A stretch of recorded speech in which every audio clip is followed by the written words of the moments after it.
So first and foremost, I want to say welcome to today's book talk. My name is Jocelyn Hernandez, and I will be bringing forth Allison Joseph's poetry collection, Confessions of a Barefaced Woman. So today I would like to read for you two of Allison's poems from her collection. The first one, an absolute favorite of mine, and then the second one, a poem that I feel left a really big impact on me as a woman. And then I would like to insert a creative video that I made in response to the themes that Allison portrays throughout her collection. And it will also include an original poem written by me. So I hope you guys enjoy it. So the first poem I have for you is In Praise of the Penis. And before I read it, I wanted to discuss a little bit of why it's my favorite and just the impacts that Allison has had on me and on this collection of poems and the different themes that are within it. So Allison explores a wide range of topics and themes, but one of the ones that I feel like it's most worthy to note is the theme of the harsh realities of what it's like to be a woman and the different expectations that society has imposed on us and the gender norms that have been created mainly because of men. But I also really enjoy the fact that she brings up the expectations that are imposed on us by our family members and our parents and older generations. What I really enjoyed about her collection is that in the beginning she starts off more like in an adolescent stage, and then as it progresses, so does the writer, and now we kind of end in like in an adult stage. I also find it really empowering that she talks about the realities of what it's like growing up and the different things we learn. For example, women or girls at a young age begin to shave their legs, and she mentions in a different poem that I will be reading about how her mom caught her, and I won't give too much away because I will be reading it after this one. But one of my favorite poems in this collection is called In Praise of the Penis. And the reason for that is because not only is it really humorous and funny, there is this unfilteredness to it, and you can see that throughout her poems in general. But I feel like it kind of takes a jab at men and just like these gender norms that have been created. It's like men objectify women, but this poem is saying, okay, what if we objectify you? And I think it just really relates to more recent generations because we are considered very like unfiltered. So I hope you enjoy this reading. In Praise of the Penis.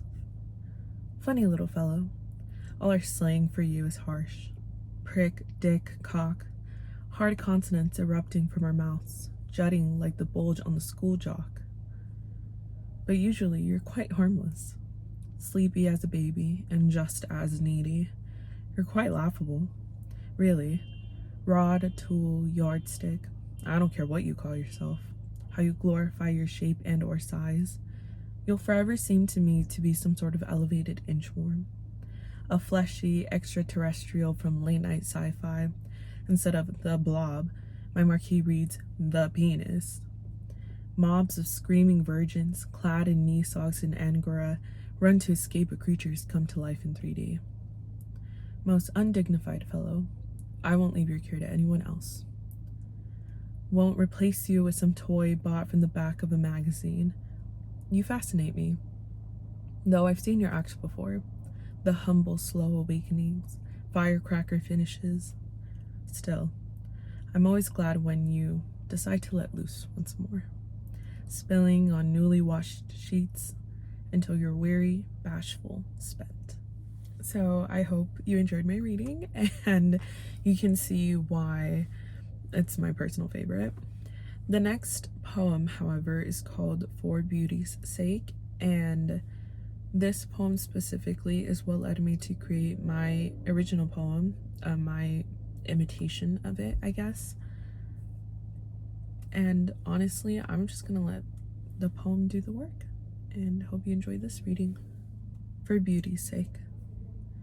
When my mother catches me scraping my legs with a 69-cent razor and the lather from the plastic soap dishes dead end slivers, she's astonished. This is one beauty tip she's never heard, and she's perplexed by my need to pare the hair off my legs. Why do that to yourself? Your legs just need lotion, she says, staring at me like she doesn't know whose daughter this is. Her brow furrowed, lips pursed. I want to explain. Tell her my magazines have decreed hairy legs to be the worst things a teenage girl can possibly possess. Worse, even than bad breath. I shrug my shoulders, claim that everyone says my legs look better this way. Who in God's name is everyone, she counters. Arms folded across her chest, starting in on me with, if everyone jumped off a bridge, would you too? Just like I knew she would, just like she has for 14 years. Mute, I mope at my reflection. Mope over my prickly face sore with zits. My hair just won't grow. Afro sheen or no afro sheen. A laugh bubbles up out of my mother. Who's gonna feel your legs but you?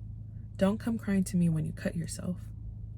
She leaves me there, my right hand trembling in its slick grip on the razor, right leg propped on the bathtub slippery rim.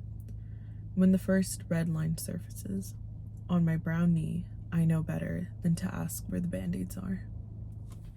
I think this poem specifically has a place in my heart because I have my own story of the first time that I started shaving and almost got caught by my mother, but you'll hear a little bit more like that in the next clip.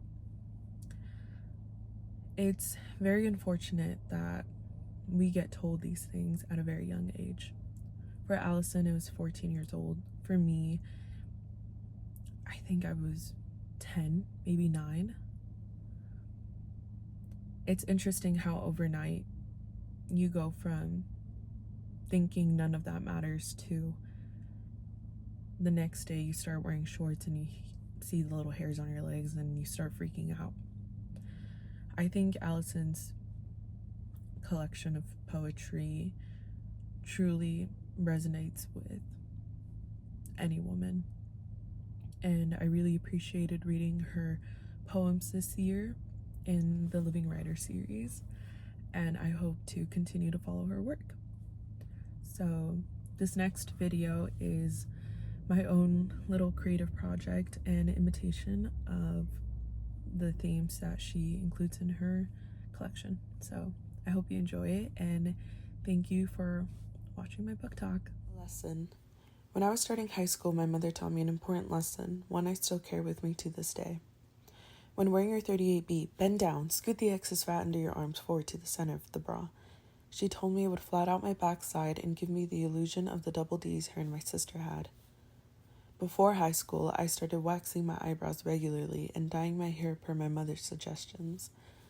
Now I can't stand seeing my hair in its true nature, because I find it boring and feel like there's nothing special to it. In 5th grade, I told a lie that would soon turn into one of many. I told my mother I'd cut myself on the plastic laundry basket we kept outside the shower. In reality, I had found out that you cannot shave going sideways. It was my first time shaving my legs. I now sit here typing with my acrylics, thinking about when my next availability is, so I can book at the European Wax Center. They love me there. Honestly, I couldn't tell you when I became a woman. It just happened one appointment at a time.